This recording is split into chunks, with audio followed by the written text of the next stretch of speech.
गुरुर्ब्रह्मा गुरुर्विष्णु गुरुर्देवो महेश्वरः गुरुः साक्षात् परब्रह्म तस्मै श्री गुरवे नमः। ओम शांति शांति शांति। ऑलराइट, चलो हम लोग है 16th चैप्टर पे। और 16th चैप्टर का हमने कल तीसरा श्लोक किया, 3 श्लोक किए हमने। थर्ड श्लोक was striving is the root of sorrow. So who understands this? Only when you are blessed with the understanding of this teaching will you find freedom. ये हमने किया था कल। राइट, चौथा श्लोक लेते हैं। व्यापारे खिद्यते यस्तु निमेषोन्मे शयोरपि तस्यालस्य धुरीणस्य सुखम नान्यस्य कस्यचित्। That's the fourth shloka. Who is lazier than the master? Okay. Who is lazier than the master? He has trouble even blinking. दुनिया में अगर सबसे आलसी, मतलब इनसे आलसी और कोई हो ही नहीं सकता, वो है हमारे गुरु। ओके, उनको तो आंख मिचकना यानी भी बहुत बड़ा काम लगता है। But only he is happy.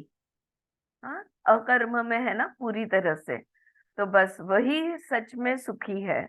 No one else, और कोई नहीं।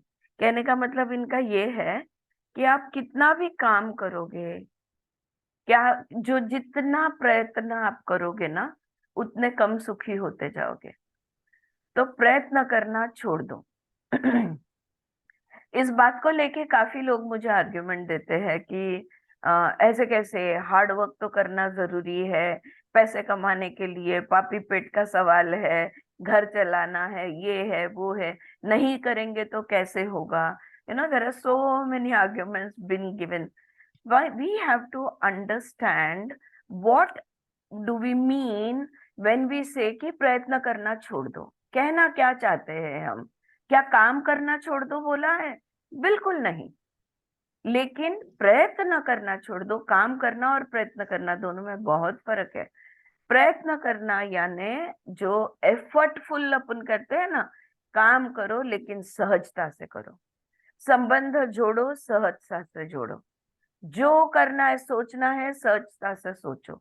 चलना है, सहज चलो। बैठना है, सहज बैठो। खाना है, सहज खा लो। लेकिन हम हर चीज में इतना प्रयत्न डालते हैं कि उसका परिणाम एक ही हो सकता है, वो है दुख। हर प्रयत्न का परिणाम दुख। उन्होंने आगे के एक सूत्र में बोल ही दिया था, it is effort is going to lead to suffering, right? Because effort means struggle.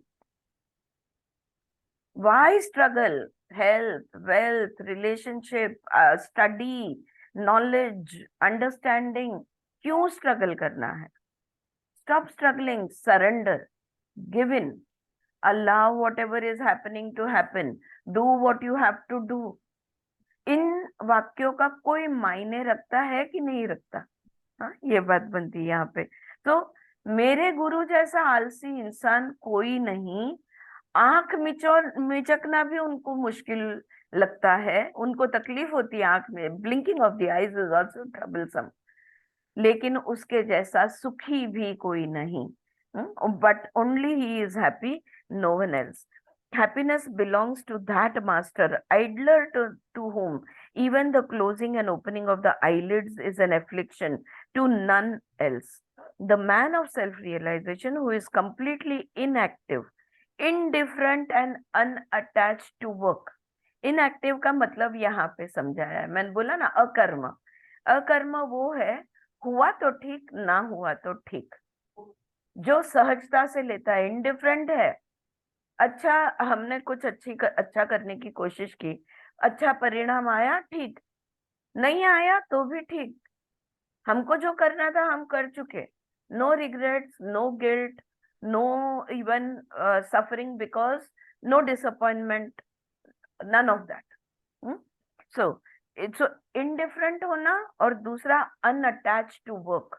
नहीं नहीं करना ही है, नहीं नहीं जाना ही चाहिए, नहीं नहीं बोलना ही चाहिए, नहीं ये तो होना ही चाहिए.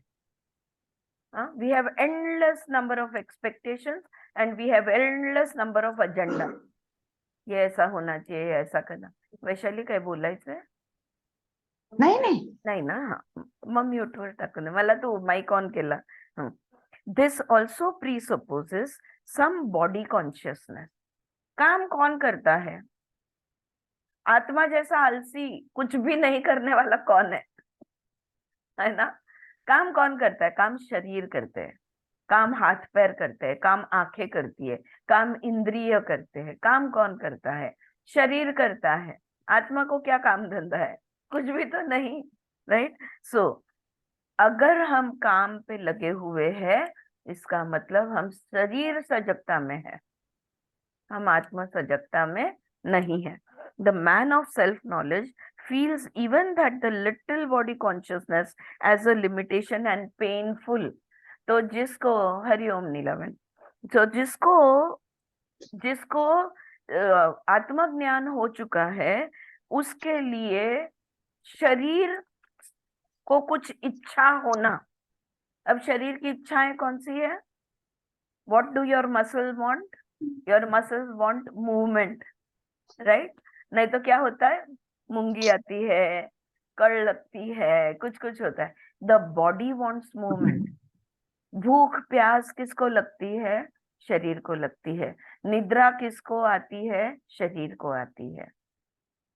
ये सारी संवेदनाएं जो है किसकी है? शरीर की है. आत्मा का इससे कोई लेना देना है?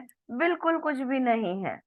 अगर जो आत्मज्ञान में है वो शरीर ज्ञान छोड़ देता है, वो शरीर की संवेदनाओं को से छूट जाता है. क्योंकि और अगर शरीर में कुछ महसूस उसे होता है तो उसको वो सीमित और दर्दजनक महसूस होता है. It's painful for him, it's limiting for him. Even this activity is not willed by him. आंखें क्यों मिचकने की शरीर को जरूरत पड़ी? राइट. वो भी काम करना उसको पसंद नहीं है. He is quite indifferent and unattached even to this trifling activity of the body. शरीर को भूख लगे, नींद आए, ठंडी लगे, गर्म हो, कुछ भी होने दो, उसको कोई अटैचमेंट नहीं है और वो पूरी तरह से इनडिफरेंट है. One must be absolutely detached from body and mind to be truly happy. परमानंद चाहते हो? शरीर सजगता, मन सजगता, दोनों छोड़ दो. अगर हम शरीर और मन की सजगताओं को छोड़ देंगे तो सदैव के लिए सुखी हो जाएंगे. हाँ, लेकिन हम शरीर से छूटते नहीं है, मन से छूटते नहीं है. All right, so that was the fourth shloka. Fifth one. Idam krutam idam neti द्वंद्वर मुक्तम यदा मनः धर्मार्थ काम मोक्षेषु निरपेक्षम तदा भवेत. Seeing to this, neglecting that. इसको ध्यान देना है, इसको संभालना है, उसकी तरफ मुझे ध्यान ही नहीं देना, मुझे उसे इग्नोर करना है, मुझे उसको निग्लेक्ट, मैं वो करना ही नहीं चाहती. एक को ध्यान देना है, दूसरे को निग्लेक्ट करना है.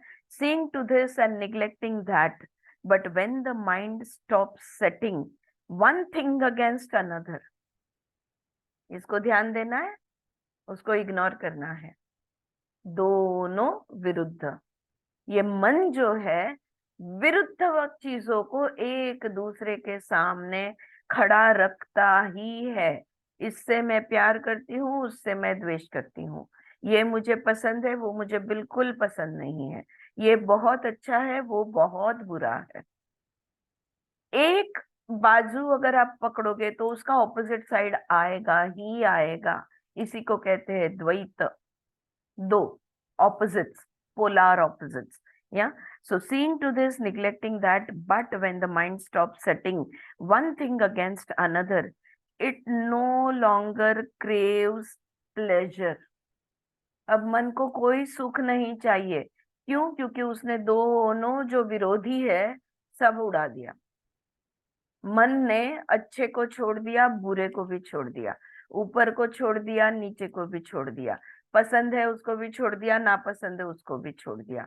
जब उसने ये द्वैत को एक दूसरे के सामने खड़ा रखना छोड़ दिया, तब अब उसको कोई सुख नहीं चाहता।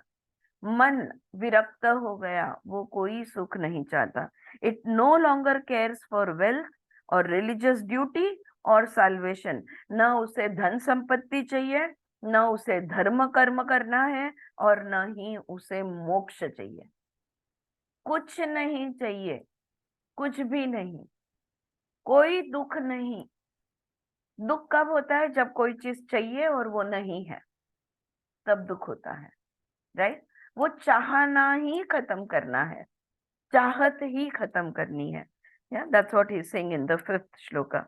When the mind is free from such pairs of opposites as this is done and this is not done, it becomes indifferent to religious merit, worldly prosperity, sensual enjoyment, and liberation. The idea of duty is meant by such. One who has gone beyond all idea of duty does not care for the fourfold objects of life. धर्म अर्थ काम मोक्ष, वो धर्म सब चीज से परा है, सब छोड़ दिया है, उसको कोई धर्म ही निभाना नहीं है। धर्म नहीं तो फिर कर्म कैसा, और बाकी सब कैसे, right? The sense of duty arises from desire, without desire no duty, right? हमारे समाज, हमारा कल्चर, हमारा कुटुंब, हमारे घर में ये रीत है, वो निभानी ही चाहिए। ये धर्म है। छोड़ दिया धर्म को, कुछ नहीं निभाना है, कुछ नहीं करना है, कुछ करना जरूरी नहीं है। सुखी नहीं होंगे क्या? You are free from all bindings. No more bindings. So without desire, no duty.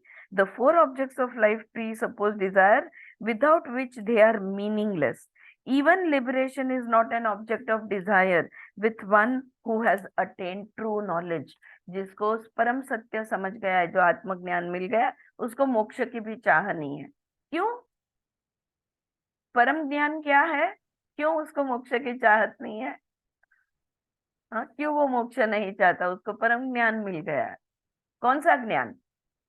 Which is the eternal truth? What, which truth are we talking about? हाँ, गुगली। आपणच ईश्वर आहोत, किंवा जे ब्रह्म आहे तेच आपण आहोत असं? मोक्ष की चाहत क्यों नहीं है? क्योंकि वो समझ गया है, वो जो परम सत्य कळलेलं आहे, म्हणजे तिथे अनुभव घ्यायची गरज नाही, जास्त कुठे जायची गरज नाही। उसको मोक्ष की चाहत नहीं है, क्योंकि वो समझ गया है कि वो मुक्त ही है। माया में नहीं ना, नहीं, वो मुक्त है, उसको पता चल गया है मैं मुक्त हूँ, तो कौन सा मोक्ष? No bondage. हाँ, वो बंधन में है ही नहीं। यही परम सत्य है कि हम बंधन में नहीं है, हम मुक्त है, हम आजन्म है, हम सर्वव्यापी है, हम सर्वज्ञानी है, सर्वज्ञ हम है। बॉन्डेज में है, यह सबसे बड़ी अविद्या। अविद्या, बिल्कुल। हाँ, तो परम सत्य क्या हुआ? अविद्या का ऑपोजिट ज्ञान। ज्ञान क्या हुआ? कि हम बंधन में नहीं है, हम मुक्त ही है। और जो मुक्त है उसको कौन सा मोक्ष चाहिए? कोई नहीं, right? So that is what he is talking about. All right, चलो we go on to the next one. विरक्तो विषय द्वेष्टा रागी विषय लोलुपः ग्रह मोक्ष विहीनस्तु न विरक्तो न रागवान। Here in the sixth he is saying, craving the pleasures of the senses, you suffer attachment. अगर इंद्रिय सुख के पीछे हम जाते हैं तो फिर हम मोह माया में आ जाते हैं, यानी लोभ मोह में हम आ जाते हैं। लोभ मोह से क्या मिलता है? दुख ही दुख मिलता है, राइट? तो इंद्रिय सुख, उसके पीछे लगना, उससे लोभ मोह, और उसका परिणाम है दुख। Disdaining them, you learn detachment.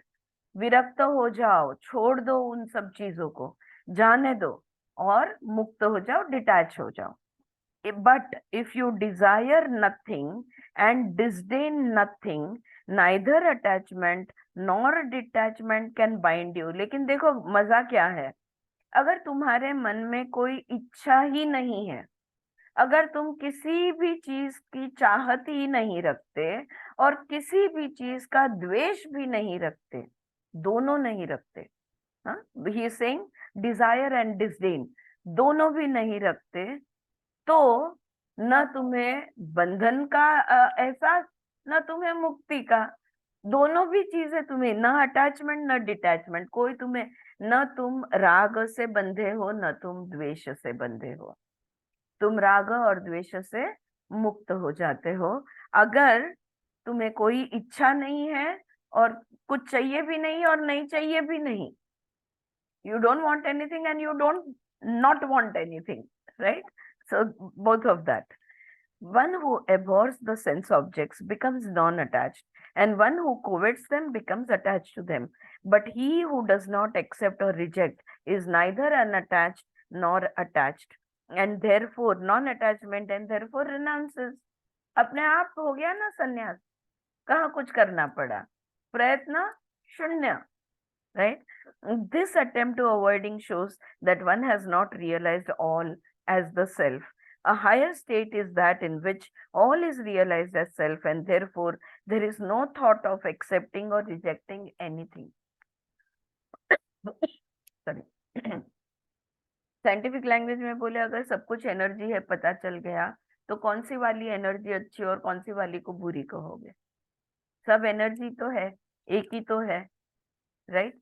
अब इलेक्ट्रिसिटी एक ही है, आदमी को भी जलाती है और फोन को भी चार्ज करती है, दोनों काम होते हैं, राइट? लेकिन कौन सी बोलोगे तुम कि ये आदमी को जलाने वाली इलेक्ट्रिसिटी खराब है और जो हमारे घर के काम करती है, एसी चलाती है, ये इलेक्ट्रिसिटी अच्छी है? Can we say that? We can not. It is one and the same energy, right?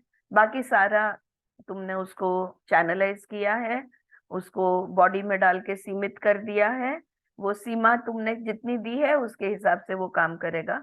440 volt है या 4 वोल्ट है, उस पर वो काम करेगा। तो उसके वो जो फिजिकल लिमिटेशन में जो आ जाएगा उसके हिसाब से वो काम करेगा। ऊर्जा ऊर्जा है, आत्मा आत्मा है, सब कुछ ब्रह्म है, मैं ब्रह्म हूँ, आप ब्रह्म हो, दुनिया ब्रह्म है, ब्रह्मांड ब्रह्म है, ब्रह्मांड के बाहर ब्रह्म है, सब कुछ ब्रह्म ही ब्रह्म है। ये जब पता चले तो किसका राग और किसका द्वेष, right? So a higher state is that in which all realize as self, and therefore there is no thought of accepting or rejecting anything. सातवां, हेयोपादेयता तावत संसार विटपाम कुरह स्पृहा जीवति या वैद्वे निर्विचार दशास्पदम। 7वें श्लोक में कहते हैं, when you live without discrimination, when you live without discrimination, desire arises. When desire persists, feelings of preference arises, of liking and disliking. They are the root and the branches of the world. ये दुनिया खड़ी ही कैसे हुई है? State of discrimination, निर्विचार दशास्पदम। या ये दुनिया खड़ी ही क्यों है? हमारी पसंद नापसंद पे ये दुनिया बनी है। Whatever we paid our attention to increased, right? So some people paid attention to this and some people paid attention to that. दोनों ऑपोजिट्स बढ़ते गए। ये दुनिया जो बनी है ये हमारी पसंद नापसंद पे बनी है। पसंद नापसंद आई कहाँ से? पसंद नापसंद इच्छा से आई। कहाँ से उभरी? इच्छा में से उभरी। अब जब इच्छा रखोगे तो सब कुछ होना है, दुनिया होनी है। अगर इच्छा नहीं है तो कुछ भी नहीं है। इसलिए ये जो फिर दुनिया खड़ी होती है, the roots and the branches of the world, यहाँ पे उन्होंने कहा है, इस तरह से दुनिया बड़ी होती जाती है, हमारी इच्छाओं में से उभरती जाती है। Swami ji says, as long as desire, which is the abode of the state of indiscrimination, that's what I was wondering, when you live without, यहाँ पे प्रिंटिंग मिस्टेक है, indiscrimination आना चाहिए, when you live without indiscrimination desire arises. भेदभाव करते रहोगे तो इच्छा निर्माण होगी, अगर भेदभाव मिट गए तो इच्छा भी मिट जाएगी, इच्छा मिट गई तो पसंद नापसंद भी मिट जाएगा और दुनिया खड़ी होनी रुक जाएगी. ये जो हमारा अपन म्हणतो ना दुनिया का मेला जो बढ़ते बढ़ते बढ़ते जा रहा है, वो मेला कम हो जाएगा. As long as desire, which is the abode of the state of indiscrimination, continues, there will verily be the sense of attachment and aversion, which is the branch and the sprout of the samsara. Okay, I'm still a little unsure about this. As long as desire, which is the abode of the state of indiscrimination. हाँ बराबर है. So no, then I think this is right. Some Hindi वाचू कमी आहे. my bad. हाँ म्हणजे नाही, अर्थ clear आहे, अर्थाला काहीच प्रश्न नाही आहे. इथे त्यांनी when you live without discrimination लिहिलेलं आहे, then desire arises. पण तुम्ही डिस्क्रिमिनेशन मध्ये राहता तेव्हा डिझायर येतं ना, म्हणून मला ते थोडंसं कन्फ्युज झालं. पण इथे स्वामीजींनी लिहिताना असं लिहिलंय की as long as desire, which is the abode of the state of indiscrimination. So I think I am right. थोड़ा प्रिंटिंग मिस्टेक हो सकता है. You want to read, Suchitra? If you wish to, you can read. Okay. Desire robs us of the power of understanding the true nature of the world. It makes us, देखो मुझे लाल ही चाहिए, मैं लाल के shade ढूंढ रही हूँ, तो मैं बाकी कोई कलर अप्रिशिएट नहीं करूंगी. क्यों? क्योंकि मेरे को लाल का वो वाला शेड ही चाहिए. ये इच्छा जो है वो मुझे बाकी सारे रंगों के लिए अंधा बना देती है, फिर वो कितने भी सुंदर हो. Right? So desire robs us of the power of understanding the true nature of the world. It makes us consider the unreal to be the real and real to be unreal. When desire goes, all things appear to us as they really are. अगर हमारी चाहत के चश्मे से हमने नहीं देखा तो जो चीज जैसी है वैसी दिखाई देगी. लेकिन हमारी पसंद नापसंद का चश्मा जो हम पहनते, इच्छाओं का चश्मा जो हम पहनते, उससे जो सत्य है वो असत दिखता है, जो असत है उसको हम सत समझ बैठते हैं. Right? We feel our body is eternal. जानते हैं हमारा जन्म हुआ है, इंटेलेक्चुअली जानते हैं कभी ना कभी तो मरना है, लेकिन वी फील इमॉर्टल. हमें ऐसा महसूस होता है शरीर में कि ये परमानेंटली मेरे साथ ही रहने वाला है. Is that true? है कि नहीं? है ना? Right. So when desire goes, all things appear to us as they really are. Attachment is wanting certain things and rejecting others. The trunk and the root of the tree of samsara. तो ये संसार का पेड़ और उसके branches जिसकी बातें यहाँ हो रही है. The phenomenal life with all it's subjective and objective implications is ignorance. ये पूरा संसार जो है ये अविद्या का परिणाम है, पूरी अविद्या का परिणाम. Desire which makes us want certain things and reject others is as it were its branches and sprouts which make the tree grow more and more. तो आपण म्हणतो ना फांदी जेवढी फुटेल तेवढं झाड मोठा मोठा होत जाणार. तर संसाराचं झाड असाच आपण मोठा होऊ दिलेला आहे, आपल्या पसंत नापसंतीने मोठा होऊन दिलेला आहे. Do you get it? या we who have created this huge tree, and जिनकी डिजायर्स कम हो जाती है, they are all alone. है कि नहीं Selja? Most of us are all alone. So सब सारे we have cut off all the branches and everything. Right? So as it were its branches and sprouts which make the tree grow more and more. यही इसी को संसार बोला है उन्होंने. One desire leads to another and thus karma grows complex and leads us from birth to death and from death to birth. जितना वृक्ष बड़ा करते जाएंगे हम संसार का, संस्कार का, आप जैसे वो वर्ड बोलना चाहो, कर्म बढ़ते जाएंगे, जन्म और मृत्यु के फेरे भी बढ़ते जाएंगे. हाँ, कर्म जैसे बढ़ेगा तो उसके संसार बढ़ते जाएंगे और फिर उसके हिसाब से जन्म मृत्यु बढ़ते जाएगा. this was the seventh one. Yeah. Eighth. प्रवृत्तौ जायते रागो निवृत्तौ द्वेष एव हि निर्द्वन्द्वो बालवृद्धि मानेवमेव व्यवस्थितः.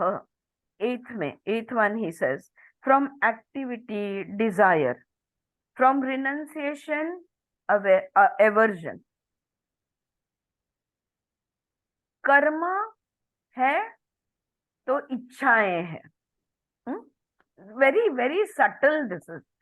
कर्म है तो इच्छाएं है, और संन्यास ले रहे हैं तो द्वेष है. नहीं खाने वाले को खाने वाले पसंद नहीं. संसारी इंसान बैरागी को पसंद नहीं. इसलिए चलो भागो, निकलो यहां से. Right? So from activity desire, from renunciation aversion, but the man of wisdom is a child. वो बच्चे को जंगल में रखो, झोपड़ी में रखो, महल में रखो, गलियों में रखो, स्लम्स में रखो, बच्चा बच्चा होता है. उसको कोई पसंद नापसंद, चाहत अनचाहा कुछ भी नहीं होता. The man of wisdom is a child. तो जो आत्मज्ञान जिसको हुआ है वो बच्चे की तरह है. He never sets one thing against another. गरीबी के सामने अमीरी, वो भूखे के सामने बहुत ज्यादा पेट भरा हुआ.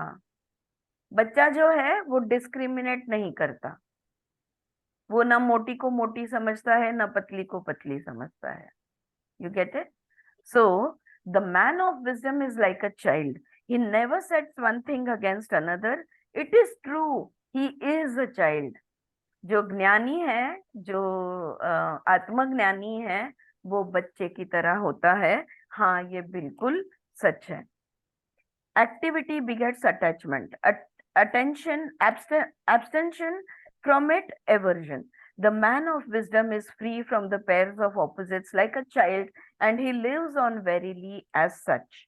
Conscious or deliberate activity prompted by desire and not all activity. Swami ji यहाँ क्लैरिफाई कर रहे, सारे कर्म की बात नहीं हो रही है और सारे क्रियाओं की बात नहीं हो रही. जानबूझ के इच्छा के वजह से की गई क्रिया की बात हो रही है यहाँ पे. और एब्सेंशन यानी द आइडिया ऑफ एब्सेंशन, एब्सेंट होना, arises from the consideration that certain things and actions are harmful, hence the feeling of aversion. हम बोलते हैं नहीं नहीं ये बुरी बात है, नहीं नहीं ये ऐसा करना अच्छा नहीं है, ये गंदा है, ये खराब है, ये बुरा है. वो गंदा, खराब, बुरा, इसी से द्वेष निर्माण होता है. Okay? To be above such attachment and aversion is being in higher consciousness. राग भी नहीं, द्वेष भी नहीं. गंदा को गंदा भी नहीं समझते हैं, जो करना पड़े उधर करते हैं. स्वच्छ को स्वच्छ भी नहीं समझते हैं, जो करना पड़े उधर वो करते हैं. दोनों को एक दूसरे के सामने खड़ा नहीं करते. Yeah, we stop doing that. Not only is he free from the pairs of opposites inwardly, but his outward life is also like that of a child. तो अंदर से तो वो मुक्त है, क्योंकि वो opposites पे ध्यान देना उसने छोड़ दिया है, इसलिए अंदर से मुक्त है. लेकिन वो बाहर से भी मुक्त है. और ऐसा आत्मज्ञानी कभी कभी बाहर से बच्चों की तरह बिहेव करता है और लोग उसे फिर पागल कहते हैं. Right? Playful without any set purpose. This is the highest spiritual state, that of Paramhansa. तो ये परमहंस की अवस्था होती है. अगर उसको हंसने का मन करा तो उसको कारण की जरूरत नहीं है, वो हंस लेता है. अगर उसका रोने का दिल करा तो उसको कारण की जरूरत नहीं है, वो रो लेता है. Whatever he experiences that thing in its pure form. There is no need for any purpose, any cause, none of it. Right? So he behaves like a child. दर्द हुआ तो रो लिया, तो वो उधर ही रोया, वो दर्द धीरे धीरे कम हो गया, उधर रोना खत्म है, दर्द भी खत्म है. फिर 4 दिन बाद याद करके नहीं रोता, right? So this is how he lives.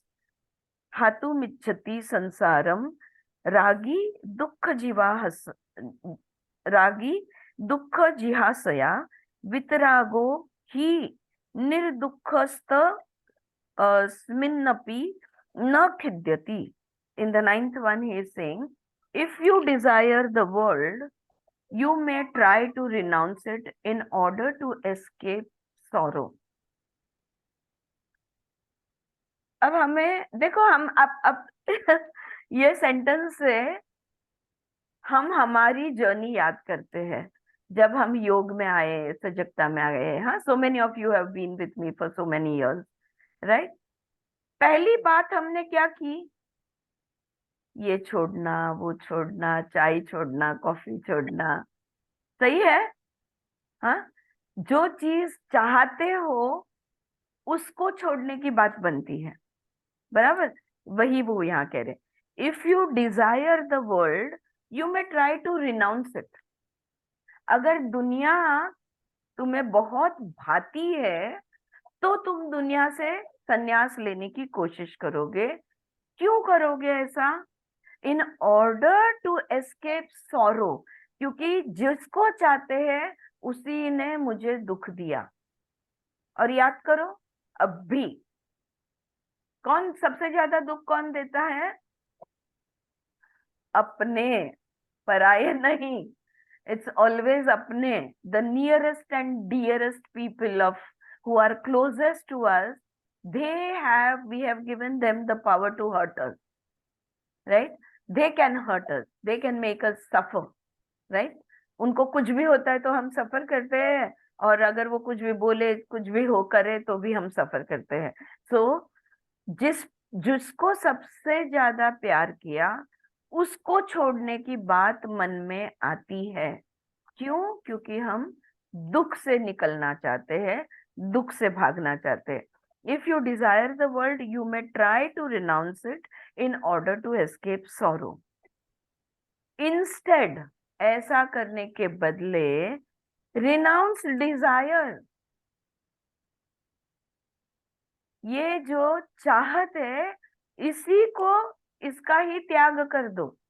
Renounce desire, then you will be free from sorrow. फिर अपने हो, पराये हो, नजदीक हो, दूर हो, अच्छे हो, बुरे हो, कैसे भी होने दो. लाल हो, पीले हो, काले हो, सफेद हो, कैसे भी होने दो. जब इच्छा ही नहीं है, जब चाहत की बात ही नहीं है, तो दुख क्यों होगा, कैसे होगा, right? Instead, renounce desire, then you will be free of sorrow and the world will not trouble you. फिर ये दुनिया कितनी भी अच्छी हो, कितनी भी बुरी हो, तुम्हें कोई तकलीफ नहीं होगी. Because you have given up the desire of preference and prejudice. You have given up the desire of like and dislike. You have given up the desire of all opposites. You have stopped putting things against each other in the opposite. वो कह रहे, दुनिया छोड़ के कहाँ जा रहे हो, कौन सा सन्यास लेना है? हाँ, चले भगवे कपड़े पहन के, झोला डाल के, बाल कटा के चले कहीं तो भी. कहाँ जाओगे? पळून पळून जाशील कुठे? That comes here. So this is what he is saying here. One who is attached to the world wants to renounce it in order to avoid sorrow, but one without attachment is free from sorrow and does not feel miserable even there, thinking that the cause of sorrow is in the world. और फिर हम क्या बोलते हैं? दुख कौन देता है? दुनिया दुख देती है. दुख कहाँ है? बाहर है. बाहर से अंदर आता है. बाहर से कोई भी चीज अंदर नहीं आ सकती तुम्हारी चाहत के बगैर, without your desire. If you wish, it will come. If you don't wish, then you will fight to keep it out. That is aversion, right? Okay. So it is not the world, but attachment to it that is the root of all miseries. ये दुनिया perfect है. ये दुनिया को में कोई problem नहीं है. फिर प्रॉब्लम किधर है? इस दुनिया के साथ मैं चिपकी हुई हूँ। अगर मैंने हाथ ढीले छोड़ दिए, अगर ये दुनिया को मैंने मुक्त कर दिया, मैं भी मुक्त हो जाऊंगी, दुनिया भी मुक्त रहेगी। It is not the world but the attachment to it that is the root of all miseries. Free from attachment one can live as happily in the world as anywhere else.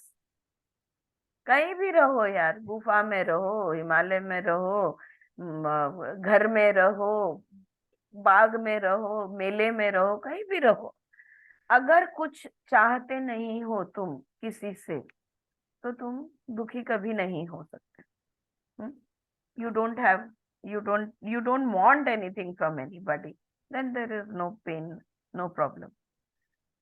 10th and the last, I think, yeah, no, this is 11th is the last one. यस्या भीमानो मोक्षेपि देहेपि ममता तथा न च ज्ञानी न वा योगी केवलम दुःख भागसौ। If you desire liberation, if you desire liberation, but you still say mine, क्या चाहते हो? मोक्ष चाहते हो। क्या कर रहे हो? हम लोग योगा टीचर्स हैं। योग में क्यों आए हैं? दुनिया में बहुत दुख है, सबसे छूटना चाहते हैं, धीरे धीरे सब कुछ छोड़ना चाहते हैं। अच्छा, ये छोड़ने के लिए क्या कर रहे हो? तो मोक्ष की चाहत रख रहे हैं। मोक्ष की चाहत रखने के बाद क्या बोलते हो? ये मेरा है, मेरा घर, मेरा पति, मेरा ये, मेरा वो। तो मेरा जब तक बोलते रहोगे और मोक्ष की चाहत करते रहोगे, how is that going to happen? That is contradictory, right? If you feel you are the body, you are not a wise man और अ सीकर। अगर अभी भी तुम बॉडी कॉन्शियसनेस में हो, अभी भी तुम्हारा शरीर तुम्हारी पहचान है, तो तुम आत्मज्ञानी नहीं हो। You are simply a man who suffers. तुम एक दुखी प्राणी हो, बस, इससे बढ़कर कुछ भी नहीं हो। चाहे कितना भी ज्ञान ले लिया हो, कितने भी वेद और अष्टवक्र गीताएं पढ़ ली हो, लेकिन अभी भी ये मेरा, ये अगर मन में आता है, मन में भी आता है, हाँ, हम तो मुख पे ही लाते हैं, ये मेरा है, प्लीज मेरी चीज को हाथ नहीं लगाना, राइट? हम तो we verbally express it, but even if it doesn't enter your mind that this is mine, then you are wise, otherwise you are a suffering, but you are just a normal, a man who suffers. So he who has an egoistic feeling even towards liberation and considers even the body as his own is neither a ज्ञानी nor a yogi. न तुम योगी हो, न तुम ज्ञानी हो। अगर अब भी तुम मेरा मेरा करते हो, तो ना तुम योगी हो, ना तुम ज्ञानी हो। He only suffers misery. The word abhimana can be differently interpreted. It may mean simply a reference to egoism, or it may mean actual self-conceit. In the former sense, the verse would mean knowledge, jnana, is a state of complete elimination of the ego. अब अभिमान, ये शब्द को हम negative नहीं समझते, right? कि अभिमान तो होना चाहिए, हाँ, अपना, दैट्स व्हाट वी से। तो ये है जिसको नॉलेज प्राप्त है, जो ज्ञानी बन चुका है, वो अपने अहंकार को खड़ा नहीं करेगा। And as long as one thinks I shall be free and I am free, he holds on to the ego and has thus neither true jnana nor moksha. मैं तो मुक्ति चाहती हूँ, बस मेरा तो खत्म है, मेरे को तो अब ये जन्म वापस जन्म नहीं लेना है, मैं तो अब कोई इच्छा ही नहीं रखती, मैंने तो बस अब सब इंटरफियरेंस छोड़ दिया है, मैंने ये किया है, मैंने वो किया है, अब मैं समझ गई हूँ, अब मैं जान चुकी हूँ, अब मुझे ज्ञान, ये मैं जान चुकी, मैं समझ चुकी, मुझे ज्ञान मिल गया, मैं शयानी बन गई, हाँ, मेरे ख्याल में आ गया। वो मैं है जहाँ पे, वहां पे न ज्ञान है न योग है। तो ऐसा व्यक्ति न योगी है न ज्ञानी है। जो समझ चुका है ना, उसको बोलना नहीं पड़ता कि मैं समझ चुका, उसका व्यवहार में ही समझता है कि ये समझ गया है, right? In the latter sense, one may become proud of his spiritual achievements. Such pride is, of course, the very antithesis of jnana, similarly of yoga and of the attachment to the body. Because to think that one has jnana or yoga and yet be full of egoism is a sad state of delusion, and it begets misery. ज्ञान का या योग का अभिमान होना, ये अहंकारी बनता है। वो किस में है? वो भ्रांति दर्शन में है। और जो भी भ्रांति दर्शन में है उसको क्या होगा? जो भ्रम में है उसको क्या होगा? वो दुखी होगा, आज नहीं तो कल। Alright, is it clear? Was this shloka clear? All right, next one. हरो यद्युपदेष्टा ते हरिहि कमला जोपि वा तथापि न तव स्वास्थ्यम सर्व विस्मरणा धृते. 11th one, last one, he is saying, let Hari teach you, or Brahma born of the lotus, और शिवा हिमसेल्फ, विष्णु खुद आके तुम्हें ज्ञान दे, या तो वो ब्रह्मा जो कमल से उभरा है वो खुद आके तुम्हें समझाए, या शिव जी खुद पधारे और तुम्हें सिखाए। ब्रह्म ज्ञान हो, शिव ज्ञान हो, विष्णु ज्ञान हो, unless you forget everything, you will never live in your heart. फिर से ये दोबारा बात हो रही है, ज्ञान का त्याग करने की बात। क्योंकि ज्ञान जिसके पास है, अगर वो कहता है मैं ज्ञानी हूं, तो वो अहंकार में है, वो ब्रह्म के साथ नहीं है, वो आत्मा के साथ नहीं है। बड़े से बड़ा ज्ञान, बड़े से बड़ा प्रमाण, बड़े से बड़ा शब्द ज्ञान, सब कुछ छोड़ना है। भले ब्रह्मा विष्णु महेश खुद आके तुम्हें ज्ञान दे, उसको भी छोड़ना होगा। ऑलराइट, तो ही अपने हृदय में तुम रह सकोगे। कौन रहता है अपने हृदय में? बच्चे रहते हैं। हाँ, children live in their hearts, right. उसको मतलब they are like completely innocent, without prejudice of any kind or preference of any kind. That's the kind, right? So unless you forget everything, you will never live in your heart. Let even Hari or the lotus born, Hari yani Vishnu or Shiva, Brahma be your instructor, but unless you forget all, you cannot be established in the self. Even indicating that instruction by such instructors must be generally very efficacious. But even such potent instruction will fail if the supreme condition is not fulfilled. This is the supreme condition. One must be aware of the self only, of nothing else. आज मैं क्या जानती हूँ? मैं जानती हूँ मैंने क्या क्या पढ़ा है, मेरे पास कितना ज्ञान है, राइट? मैं क्या जानती हूँ कि मेरा नाम, रूप, रंग, गुण, ये सब चीजें मैं जानती हूँ, मेरा मन, राइट, ये सब चीजों को मैं जानती हूँ। जो सारी जानकारियों का त्याग करना होगा, सिर्फ और सिर्फ इतना ही रहेगा कि मैं ब्रह्म हूं, मैं आत्मा हूं। उतना छोड़ के हर चीज का त्याग जब हो जाएगा, to be aware of anything else is to create a division in one's consciousness, which means we have not realized the self, which is non-differentiated pure consciousness. और कुछ भी अगर ख्याल में आता है तो द्वैत में आ जाते हैं हम। सिर्फ ब्रह्म का ख्याल है तो हम मुक्त है, वरना हम द्वैत में आ जाते। थोड़ा भी कोई और ख्याल अगर आ जाता है तो हम प्योर कॉन्शियसनेस से लिमिटेड कॉन्शियसनेस, डाइवर्सिफाइड कॉन्शियसनेस, इसमें आ जाते हैं। Which Dr. Byrom very simply puts that unless you forget everything, you will never live in your heart.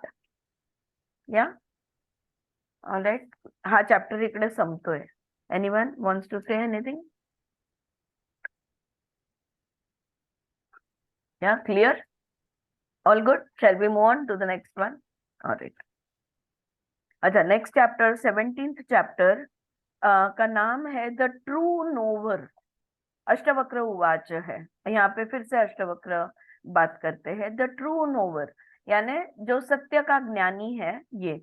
और डॉक्टर बायरॉम ने उसका टाइटल दिया है बियॉन्ड ऑल, पराज्ञान, हर चीज से उस पार, पराज्ञान। That is the title he has given.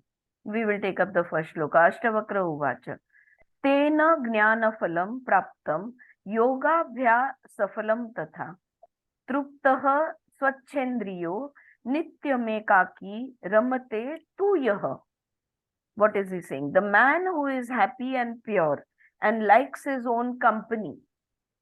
ये बहुत important है ना? It's very important to like your own company. It's like सदगुरु का भी, जग्गी वासुदेव सदगुरु वो जोक करते हैं कि अगर तुम्हें तुम्हारी कंपनी पसंद नहीं है तो दूसरों को तुम्हारी कंपनी कैसे पसंद आएगी, right? You have to like your own company, you have to like yourself. The man who is happy and pure and likes his own company gathers the fruit of his practice and the fruit of wisdom. तो जो व्यक्ति स्व के साथ है, जो खुश है, शुद्ध है, अपने साथ रहकर मजे में है, उसका जो तप है ना, ये तप फलित होता है। या वो जो भी क्रिया करता है वो क्रिया का फल उसे मिलता है, और वो फल है प्रज्ञा, वो फल है wisdom. Okay, what is the fruit that he will gather? He will gather the fruit of wisdom. That is what he's saying here.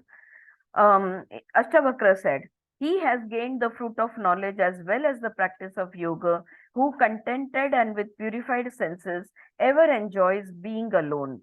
So contented yani wanting nothing, knowing oneself as all. Purified means not being attached to any object. So long as the senses are attached to their object, they are impure. इंद्रिय विषय सुख में है तो वो अशुद्ध है।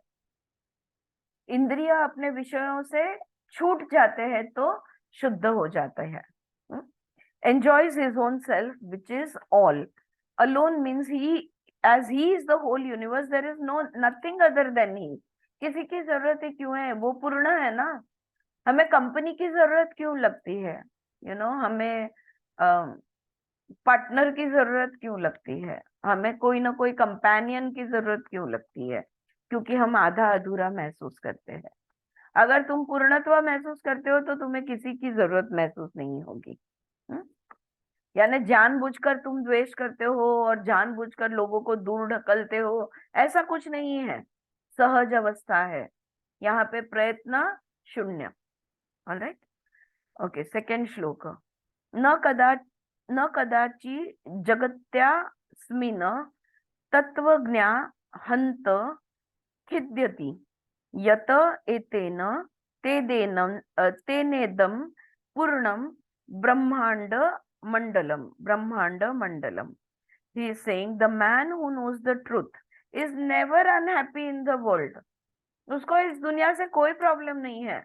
वो समझ चुका है सत्य क्या है, वो समझ चुका है कि वो मुक्त है, उसको ज्ञान प्राप्त हो गया है, वो सत्य जान चुका है, तो वो इस दुनिया में दुखी कभी नहीं हो सकता। For he alone fills the universe. क्योंकि ये पूरे ब्रह्मांड में वही तो फैला हुआ है, सर्वव्यापी है ना, तो ब्रह्मांड में फैला हुआ है, तो वो उसको दुनिया से कोई प्रॉब्लम नहीं है।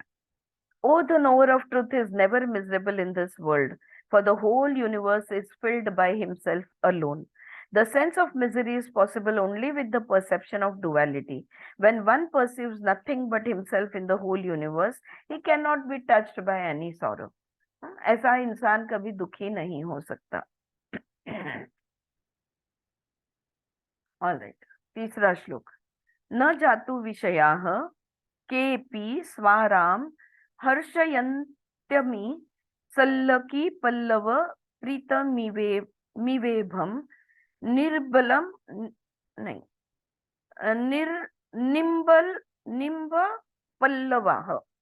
निंब पल्लवाह। काय या शब्दाचा फोड? बरोबर आहे. निंबाची पानं, निंब अच्छा, पल्लव. निंब हा पल्लवा, हाँ हा निंबाची पाला, neem हम्म. tree के leaves, right, okay. So in the third shloka he is saying, just as the elephant loves the leaves of the salaki tree but not the neem tree, so the man who loves himself always spurns the senses. हाथी देखो, हाथी को सल्लकी वृक्ष के पत्ते खाना बहुत पसंद है, लेकिन कडुलिंब के पत्ते उनको बिल्कुल नहीं चाहिए, राइट? तो so the man who loves himself, तो जो आदमी खुद से प्यार करता है वो इंद्रियों के सुख के पीछे कभी नहीं जाएगा, क्योंकि वो खुद को चाहता है, वो पूर्ण है, वो जानता है वो कौन है। हाँ, तो जब वो समझ जाता है कि मैं पूर्ण हूँ, मुझे किसी चीज की जरूरत नहीं है, तो वो उसके इंद्रिय क्या काम करेंगे? उनको कोई काम नहीं है, right? No sense objects can ever please him who delights in the self, even as the leaves of the neem tree does not please an elephant who delights in the salaki tree. The objects of the senses lose all their charm for one who has realized the ultimate perennial source of absolute bliss in self and the nothingness of the sense object. वही बात है कि जिसको ज्ञान हो चुका है वो क्यों अटकेगा इसमें, राइट? ओके, फोर्थ वन, यस्तु भोगेषु भुक्तेषु न भवत्यधिवासिता अभुक्तेषु निराकांक्षी तादृशो भवदुर्लभः. In the fourth shloka he is saying, it is hard to find a man who has no desire. कितने जन को जानते हो आप, इंक्लूडिंग योरसेल्फ? मैं नहीं जानती, खुद को भी नहीं कि जिसकी कोई इच्छा नहीं है. बहुत सारी इच्छाएं हैं हमारी, right? It is hard to find a man who has no desire for what he has not tasted. Okay, alright, थोड़ा सा यहाँ पे अलग मतलब है. It is hard to find a man who has no desire for what he has not tasted और who taste the world and is untouched. हाँ, तो पहली बात जो हमने की वो भी है कि हम इच्छाएं हमारी क्यों है? क्योंकि हम जानते हैं कि वो चीज मिलने से बड़ा आनंद मिलेगा, राइट? तो जिसका अनुभव ले चुके हैं और वो और दोबारा चाहते हैं, राइट? सो ये पेट्स पेट्स के लिए बहुत अप्लाई करते हैं ना हम, क्योंकि जब तक उनको मांसाहार का टेस्ट मालूम करेक्ट, नहीं है वो करेक्ट, वेज खा सकते हैं। एक करेक्ट, बार नॉन वेज खाया तो ये करेक्ट. होते हैं वैसे। हाँ, तो जिसको मतलब अगर कोई वैसे ही भिखारी, हमको कौन सा भी चीज के बारे में मालूम नहीं तब तक हम ओके, हाँ मतलब ठीक है। करेक्ट, तो जैसे एक भिखारी का उपवास करना, भिखारी का उपवास उपवास नहीं है, उसको भूख मालूम है राइट? तो उसकी भूख उपवास नहीं बनती. लेकिन जो जिसको टेस्ट पता है और फिर उसकी चाहत नहीं है, वो बात अलग बनती है. फिर वो त्याग करता है उस चीज का, तो वो बात अलग बनती है. सही बोला आपने. तो it is hard to find. तो ऐसा कोई इंसान नहीं है जिसने कोई अनुभव लिया हो और दोबारा लेना नहीं चाहता हो, जो पसंद आया हो उसका. हाँ, राग द्वेष में दोनों में भी अप्लाई हो जाता है. If you have tasted something, you don't want it again, ऐसा कोई इंसान नहीं है. For what he has not tasted और who taste the world and is untouched, और जिसने इस दुनिया का स्वाद लिया है लेकिन उस पर कोई परिणाम नहीं हुआ, ऐसा भी इंसान नहीं है. दोनों तरफ के लोग बोल रहे हैं वो यहाँ पे. Rare in the world is he who does not covet things which he has enjoyed or does not desire things which he has not enjoyed. जैसे आपने बोला, जिसको नॉनवेज का टेस्ट पता ही नहीं है वो हैप्पीली वेजिटेरियन बना रहेगा, राइट? लेकिन टेस्ट करने के बाद, पसंद आने के बाद भी उसको कोई फर्क नहीं पड़ता है, ऐसा इंसान बहुत रेयर है. That is, once he has enjoyed a thing, an impress is left in the mind and that makes us desire for the thing again and again. Only self knowledge can rid us of this attraction. क्यों ऐसा होता है? क्योंकि वो जो पसंद आया था ना, वो द फीलिंग ऑफ प्लेजर, वो हमारा संस्कार बन जाता है, is registered on our subconscious. The feeling of pleasure gets registered on the subconscious. Next time when you see the thing, that pleasure comes up in the memory and then you want it again. That's the anatomy of a desire. Okay, how desire comes about, right? Because it leaves an impression, and so next time that impression comes up and then you want it again, और वो चक्र चलते रहता है. That was the fourth one. Fifth one, बुभुक्षुरिह संसारे मुमुक्षुरपि दृश्यते भोगमोक्ष निराकांक्षी विरलो हि महाशयः. This is the fifth one.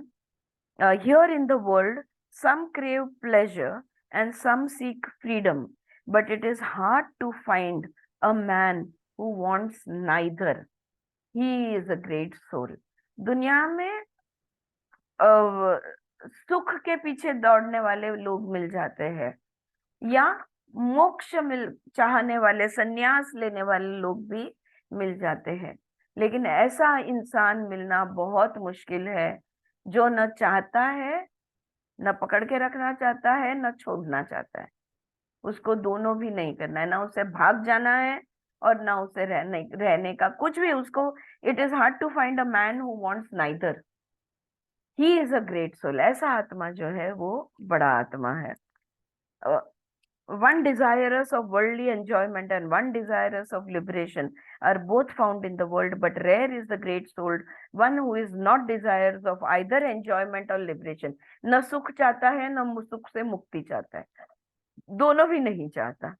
Even the desire for liberation is imperfection, for it implies the consciousness of bondage. Absolute knowledge is not yet, so long as this desire is there. इच्छा है तब तक आत्मज्ञान पूर्ण नहीं हुआ. That is the meaning. छठा श्लोक.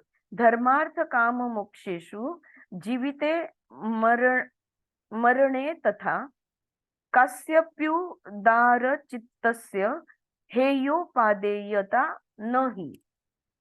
In the sixth he says it is hard to find a man who has an open mind, who neither seeks nor shuns wealth or pleasure, duty or liberation, life or death. बहुत मुश्किल है ऐसा व्यक्ति को देखना, या ऐसे व्यक्ति को जानना, या ऐसे व्यक्ति को मिलना जो पूरी तरह से ओपन है. न वो चाहता है, न वो राग है उसको, न द्वेष है, न वो धन चाहता है, न वो धन हो, सुख हो, धर्म हो, मुक्ति हो, मोक्ष हो, जीवन हो, मृत्यु हो, वो कुछ नहीं चाहता. न वो कुछ चाहता है, न वो किसी भी चीज के विरोध में है. ऐसा व्यक्ति होना, ऐसे व्यक्ति को मिलना बहुत रेयर है. From my experience, I can say this to you that मेरे सामने, अब फील्ड भी, मेरा काम भी वैसा ही है, मेरे सामने वाला व्यक्ति जो बैठा है, वो उसके साथ एक मैं बोलने स्टार्ट भी करूं, मुझे पता चल जाता है कि ये सुन रहा है या नहीं सुन रहा. कान तो सबके खुले हैं, ठीक है, वो सुन नहीं रहा ये मुझे कैसे पता चलता है? I can actually make out their brains working even as I'm speaking. सुनना किसे कहते हैं? जब खुद का बोलना, दिमागी बोलना बंद हो और सिर्फ सुन रहे हो, वो होता है सुनना. ज्यादातर क्या होता है, सामने वाला बोलता है, हमारा दिमाग साइमल्टेनियसली उसी वक्त पे अपने इतना फास्ट है ये process. The process of thoughts is so fast that even as you are speaking, my thought, my opinion, I like it or don't like it, everything is ready. Judgement, conclusions, difference. तुम ऐसे बोल रहे हो लेकिन मेरा तो अनुभव अलग है, वो रेडी है ऑलरेडी तुमको काउंटर करने के लिए कि तुम जो बोल रहे हो उसका विरुद्ध अनुभव मेरा है। फिर ज्यादातर नहीं मैम तुमको नहीं मालूम, ये आएगा। एंड देन यू से सच में मुझे कुछ नहीं मालूम। मैं तुम्हें समझ ही नहीं सकती क्योंकि मैं तुम्हारे बूट पहन ही नहीं सकती। Your shoes are not going to fit me, I can't put myself in your shoes, I can not understand you. So what do you want to do? अब तुम ही डिसाइड करो तुमको क्या करना है, right? So what he's saying over here that it is hard to find a man who has an open mind, who neither seeks nor shuns wealth or pleasure, duty or liberation, life or death. It is only some broad-minded person who has neither attraction nor aversion for dharma, artha, kama and moksha, as well as life and death. A man of self-knowledge is ever conscious of himself as eternal. Everything is perfect. Everything is exactly as it should be. There is no need to like, there is no need to dislike. The worst case scenario also, everything is exactly as it should be. Prakriti never goes wrong. Whatever is happening is correctly happening. We might not feel it, but it is the right thing is happening. Yeah. So a man of self-knowledge is ever conscious of himself as eternal. He has no body idea. Life and death are meaningless to him. उसको जीवन मृत्यु से कोई लेना देना नहीं है, कोई अर्थ नहीं है। जिए क्या, मरे क्या, रहे क्या, ना रहे क्या, आज जाए एक कल्प के बाद जाए, कोई फर्क नहीं पड़ने वाला, right? It doesn't make any difference. So वाच्छा न विश्व विलये न द्वेषस्तस्य च स्थितौ यथा जीविकया तस्माद्धन्य आस्ते यथा सुखम। 7वें श्लोक में he says he does not want the world to end. He does not mind if it lasts forever. यार ये दुनिया का अंत हो जाए, खत्म कर दो इसको, हाँ? एंड वो भी नहीं है, और वो कभी ये दुनिया खत्म नहीं होनी चाहिए। This universe should remain for ever and ever, ये भी उसका कहना नहीं है। Whatever befalls him he lives in happiness. जो आए जैसा आए वो खुश रहता है। For he is truly blessed. ये वो व्यक्ति है जिस पर हम कह सकते हैं भगवान का हाथ है, जो आत्मज्ञान में है। He is truly blessed. He does not want the world to end. ये सेंटेंस से मुझे मोहन कलबुर्गी सर का वो जो द्वेष का जो हमारा लेसन था याद है? उसमें हमारे अंदर कितना द्वेष, कितना वायलेंस है, उसके लिए उन्होंने 1 2 3 4 याद आया? क्या तुम मन ही मन दूसरे को गाली दिए है कभी? हाँ, दूसरे को गाली देते हो, या मन ही मन तुम किसी को 2 लगाना चाहते हो? That is the second level of violence. The third level of violence, तुमको ऐसे लगता है नहीं नहीं इसको अकेले में नहीं, इसको पब्लिक में मारना चाहिए। Third level of violence, right? You remember? And I remember one of our participants, one of the class members, so sir had given I think 6 levels or something. She said I am on the 7th level. इसको सिर्फ गाली देना, सिर्फ मारना नहीं, किसी कभी तुमने वो महसूस किया है किसी के अगेंस्ट, यू नो, कि इसको मारना चाहिए यार, या इसको खत्म कर देना चाहिए, इसको गोली से उड़ा देना चाहिए?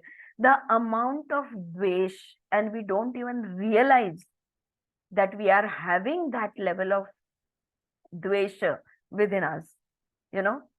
So one was like, नहीं नहीं, मैं तो एक इंसान को जानता हूँ जिसको पकड़ के पब्लिक में नंगा करके अकेले नहीं 10 जन ने मिलकर बुरी तरह पीटना चाहिए। That was his ultimate level of dvesha. Very good lesson. That was a wonderful lesson in dvesha. Check your thoughts, you know, check your thoughts. Check your feelings. Do you feel कि दो लगनी चाहिए? Do you feel कि इसको उड़ा देना चाहिए? You know, people talk about that, about politicians. इसको ना उड़ा देना चाहिए और उसको उड़ा देना चाहिए, राइट? या टेररिस्ट, इक्विवेलेंट समझते हैं दोनों को, and that is what people से.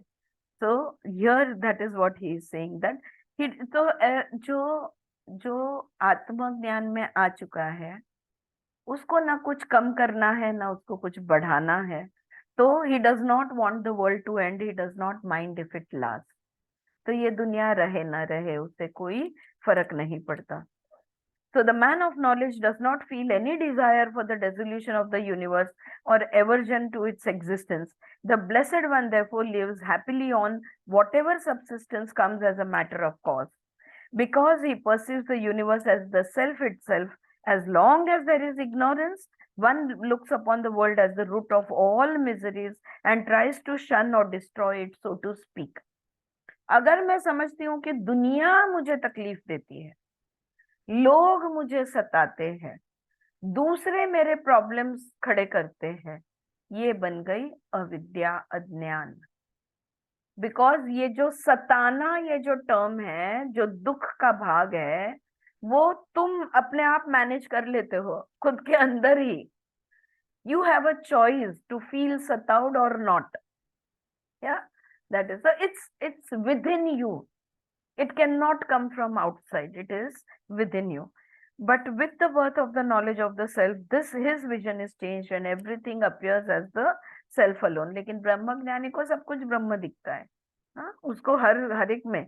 Such a person is indeed blessed because he cannot make any effort of his subsistence owing to his ego having been completely annihilated. ego ही खत्म है. मैं कौन हूं? मैं कुछ भी तो नहीं हूं. आई एम एम्प्टीनेस, शून्य हूं मैं.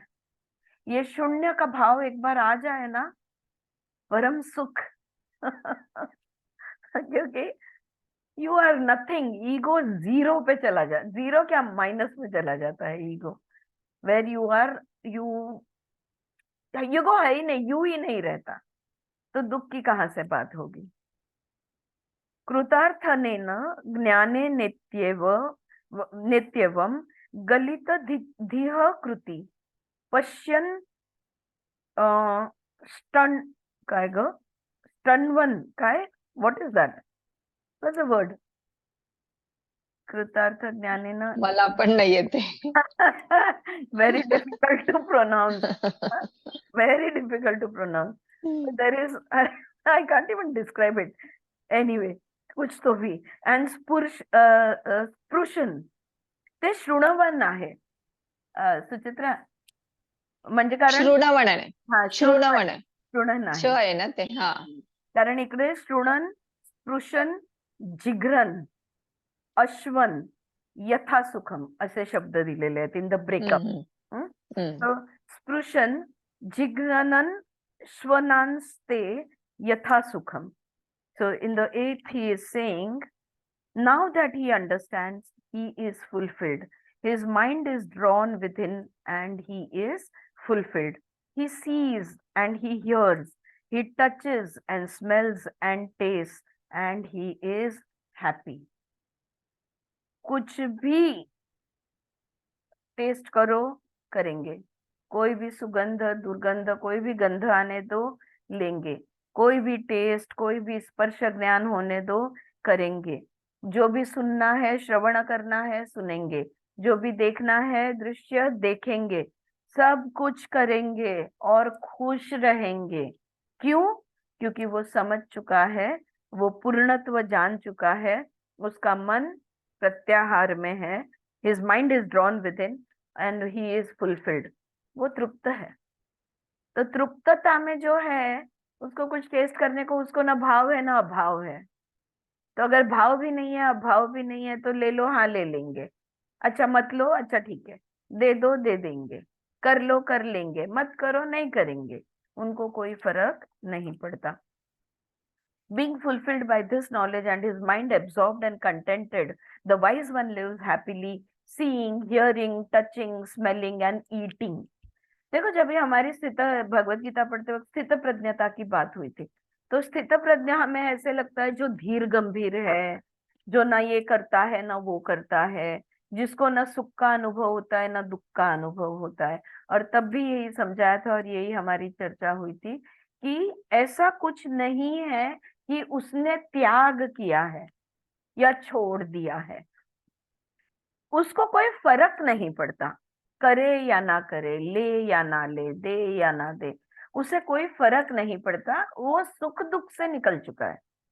इच्छा नहीं है, जो आएगा प्यार से ले लेंगे, तुमने जोक मारा वो हंस लेंगे, तुम दुखी हो तो तुम्हें उगी उगी अपन बोलते हैं ना, अरे अरे इट्स ओके, तो वो भी सांत्वन आपका कर देंगे, जो भी करना पड़े वो करेंगे, लेकिन अंदर से वो बिल्कुल शांत और स्थिर रहेंगे।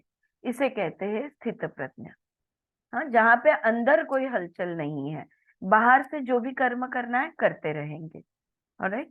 So, this as indicated in the present chapter, knowledge of the self, mind is immersed in the glory of self-knowledge and its resultant blessing. Because nothing remains to be attained, he is contented.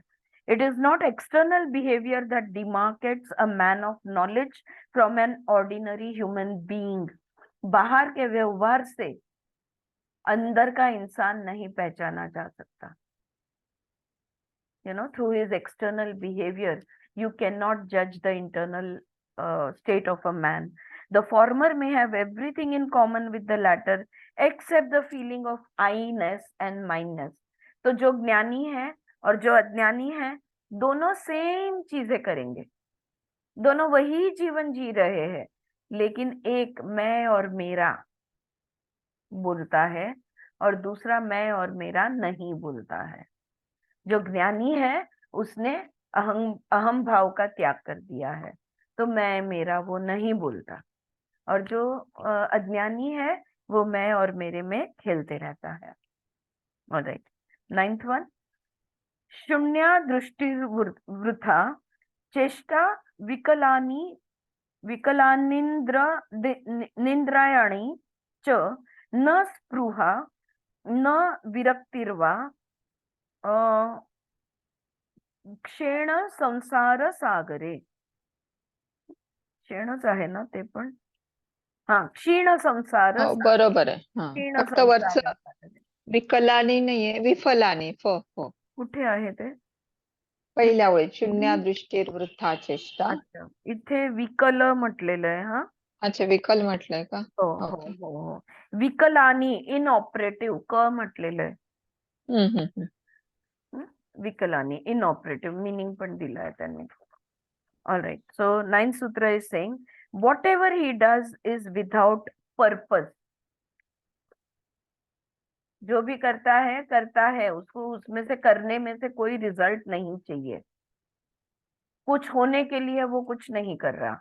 So whatever he does is without purpose. His senses have been stilled. इंद्रिया उसके निष्क्रिय हो गए हैं, वही विकलानी, inoperative, inactive. हाँ, his senses have been stilled. His eyes are empty. उसकी आंखें खुली है पर देख कुछ नहीं रहा। He is without desire or aversion.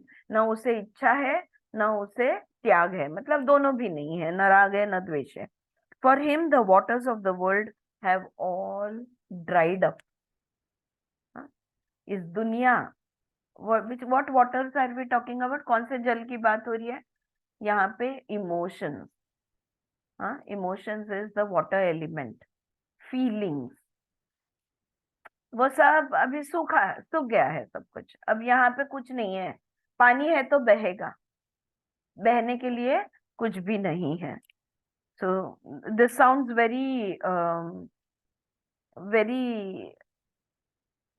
withdrawal sort of, that he has withdrawn from everything. There is no attachment or non-attachment in one for whom the ocean of the world has dried up. His look is vacant, action purposeless, and the senses inoperative. The world, life of birth and death is likened unto an ocean. हाँ, संसार सागरम, हम संसार सागर कहते हैं ना, तो इस दुनिया को सागर की उपमा दी गई है। And when one falls in an ocean, he is buffeted and carried hither and thither by its waves, and finds it hard to reach the shore, and there is untold suffering. इस सागर में जो गिरता है, कहते हैं लहरें उसे यहाँ वहां उधर इधर उसको बहुत हिला देती है और दुखी कर देती है, उसको चल विचल कर देती है, इधर उधर उड़ा देती है. इन द संसार कर्मस एंड डिजायर्स मूव अस इधर एंड इधर. तो जैसे समुद्र के पानी लहरें जैसे हिलेगी वैसे हम हिलेंगे, वैसे ही संसार में कर्म और इच्छाएं हमें हमारी लहरें है. कर्म और इच्छाएं ये हमारी लहरें है और ये लहरें हमें हिलाती है, पूरी तरह से हिला के रख देती है. एंड वी सफर ग्रेटली, और इसी के वजह से दुख का सामना करना पड़ता है. And can not reach the certitude of self knowledge, और फिर हम आत्मज्ञान तक पहुंच नहीं पाते. When one is free from ignorance and its resultant karmas and desires, one then realizes the self. Because vacant is because he has no motive whatsoever inside. Purposeless is because his actions have no end in view. And inoperative because his senses no longer receive any impression from the objects presented to them. They do not act like the senses of an ordinary man. कोई भी वस्तु विषय पे नजर पड़े या सुनाई दे या कोई भी इंद्रिय स्पर्श हो या टेस्ट हो, गंध हो, कोई भी विषय, तो वो विषय पसंद आया ये भी नहीं होता और पसंद नहीं आया ये भी नहीं होता. ओके, हमारी आंखें जब कोई चीज देखती है तो बोलती है अरे वाह, हाँ कोई सुंदर चीज देख ली तो. और अगर कुछ गंदा देखती है तो बोलती है शी क्या है, कितनी गंदगी है. तो आंखें जो देखती है उसको मन ये देता है, एक जजमेंट देता है, राइट. जो भी, तो ये व्यक्ति है वो देखती है पर उसके मन पे कोई असर नहीं है, उसके मन में कोई उस चीज को लेके no thought comes in his mind with regards to the objects. No judgment.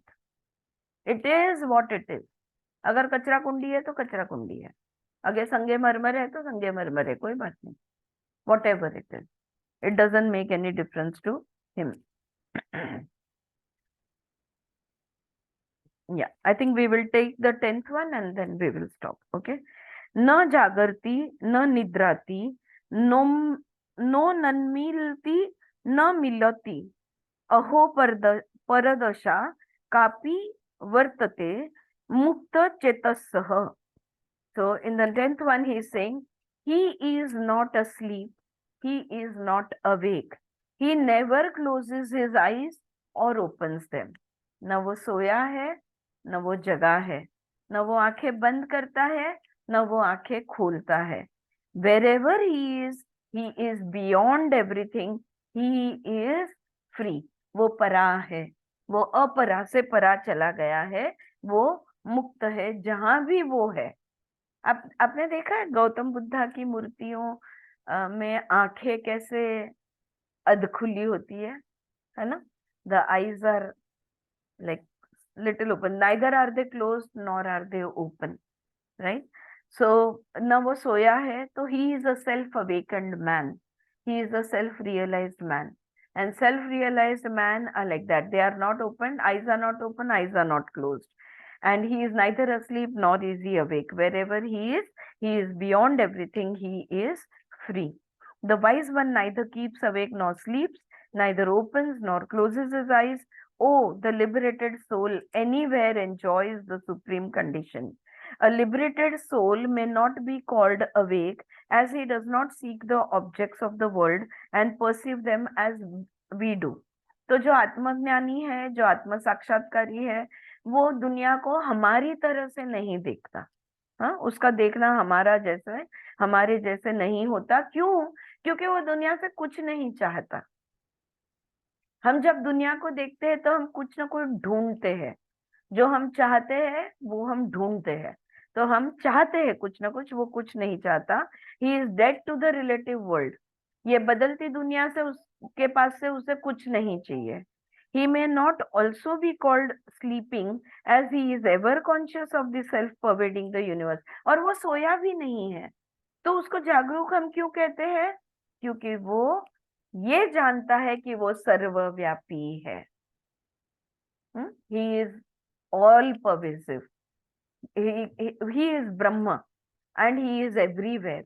तो सर्वव्यापी है, इस ये उसे पता है, इसलिए वो न सोया है, न जागा है, न सोया है. हा, आलं लक्षात? न जागा न झोपलेला. Yes, I think we will stop over here. That was the 10th shloka. There are a few more to go. There are 20 shlokas in this chapter. We will continue tomorrow. कल करेंगे. Alright? काय विचारायचंय, सांगायचंय? All good? थांबूया?